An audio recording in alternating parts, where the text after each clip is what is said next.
So really, you've been exercising today, huh? Was it fun? Yeah, sure. I. Why not fun? Huh? You look healthy, wealthy, and guilty. You really look good today. No wonder. Oh, special treatment. Some exercise is good for you. Yeah. When you sit, you really like a rock. You know? You cannot move one muscle. All the muscles are stiff and became like a rock. But did you meditate well afterward or not? Yes. Yeah? Good, huh? I cannot believe all of you went up the hill and moved the rocks. Not all? The man moved the rocks? And the woman stood by and clapped their hands? What do? You say you exercise. Move small rocks. Even the big one too. You move the rocks too? Yes. Small ones.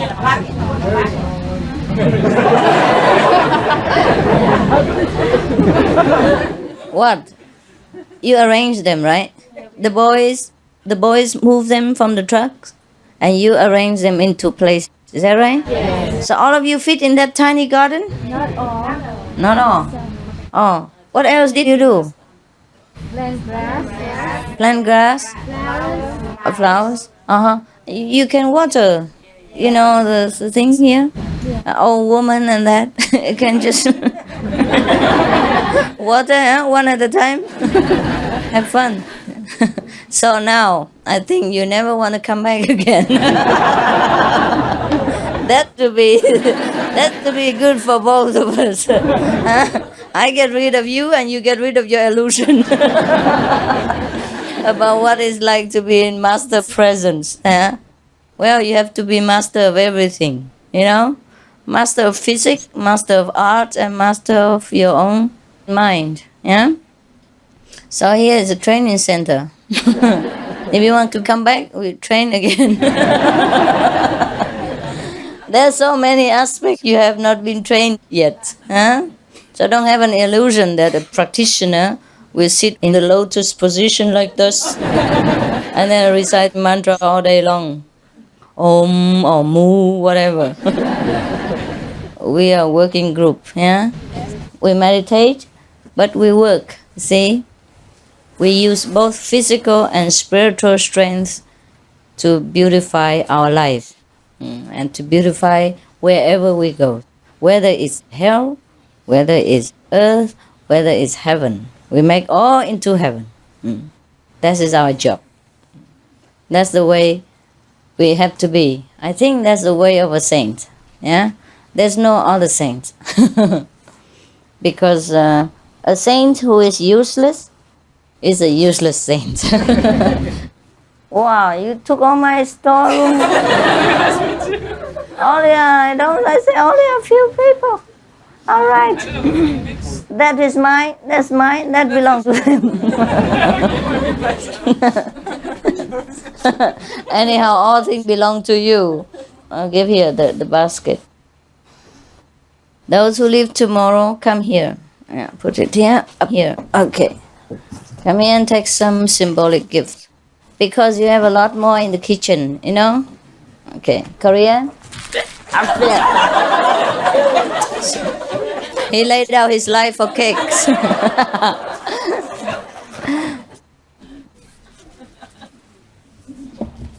A great sacrifice. Here you are.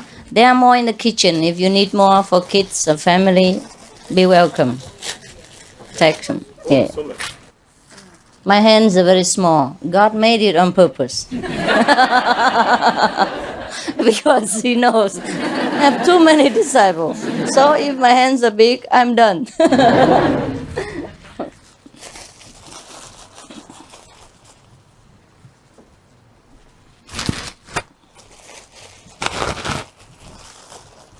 Going. Ready? So quick. You just came, I think, a few days ago. These are the greatest practitioners of Korea.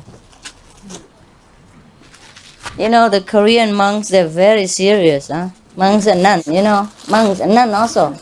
When I say monks, I mean both male and female. They're very serious. Sometimes they go into the mountain and don't come out for many decades or over 10 years, yeah. But they get nothing.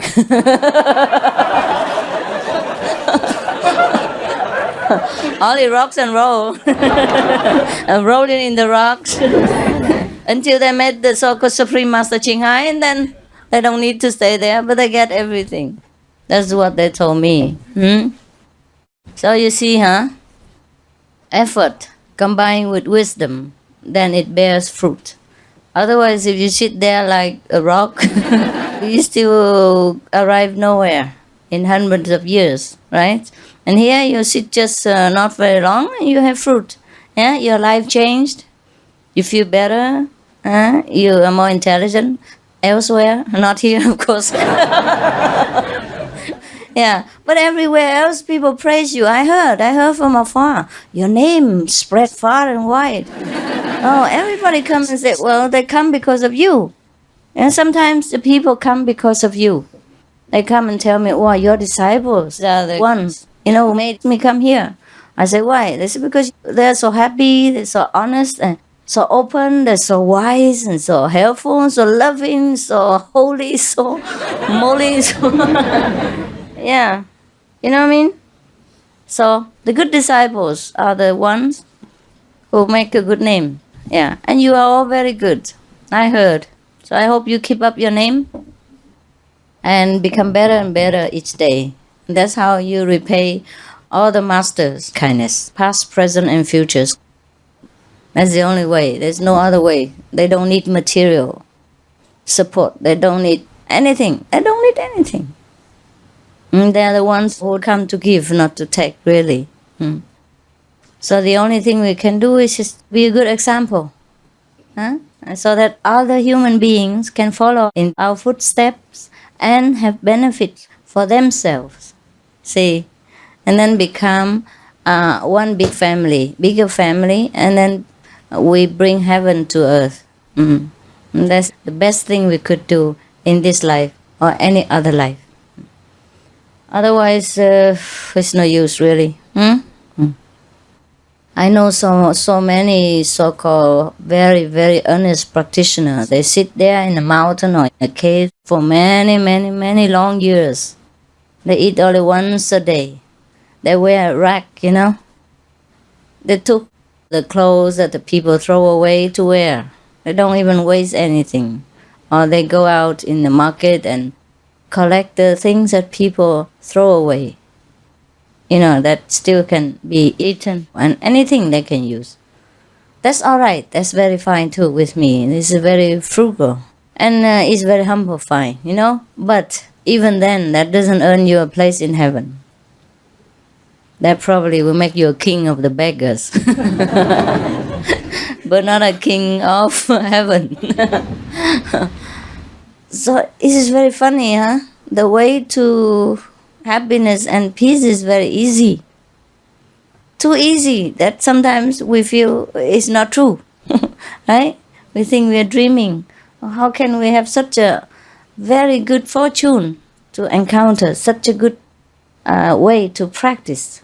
That even we could enjoy our life, we take it easy, we do every other job that we do, and then we still can attain peace and happiness inside. And it costs nothing, unconditional. That's why we feel sometimes it's unbelievable, right? Because you and I have also followed sometimes in the past a few other paths, right? Which requires a lot of effort, sometimes a lot of financial, offerings, and consuming a lot of time, and then we still attain nothing. Yeah, the best is only some emotional upliftment when we see some glamorous temple or some very big giant statues or very solemn so-called teachers, and then, psychologically with ourselves feel that we have attained something. That's that, the splendor of the outside temple. or the magnificent outlook of a master. That's all we got, and that's all we achieve, and that's all we could look at. And then we think, that's it. You know what I mean? That's it. We have comforted our soul with such splendor from outside, like a gold plated temple or very, dignified master, and, very, ascetic teachers and things like that. And then we always try to comfort ourselves that we have chosen the right one. And then many years pass, and then we still feel empty. We still feel missing something until the day we find this method, the Guanyin method. And then we feel satisfied. We know that we arrived. For other people who cannot continue to practice, perhaps that's all they want, this life, just a short time, and they have to come back again. But if they already practice this method, nothing else will satisfy them. It doesn't matter how they look or how much they try, they will have to come back to to this method again. Because this is the only way that satisfies our soul, our true self. The other methods are like toys for the children when we are not really grown up. We probably be satisfied with those for a short time, but then no more. Okay, so I see you around tomorrow. Okay, tomorrow I will cook up some games. If there's no more rocks, I'll find some other thing for you to do. Well, you look happy anyway. It doesn't do you any harm, no? Looks like it did you some good, huh? Wow, you work, but I feel so tired. No wonder. I nearly dropped dead, on the sofa upstairs. But I say I have to come down and see you anyhow before you leave, some of you. Because I know it doesn't matter how many times you see me, it's never enough. So at least I show my best effort that you saw me when you came and you see me when you leave. So at least you know that's all I can do, and I've done all possible to comfort you, that's all. Doesn't mean that you have enough. I know that. If I ask you, you say no. For sure. But at least you know that I have tried my best, yeah? And I spend all the possible time with you. And that makes you happy. Yeah? And that you know that my love is unconditional, and I always will consider your feelings. And that's the meaning of saying hello and goodbye. Not that I need to come and greet you immediately when you come, otherwise you die. Or if I don't see you before you leave, and you will, not progress or things like that. It's not so. I just want to try my best. Okay, so see you, huh? Good night. Have a good night, because tomorrow we have a lot of games to play.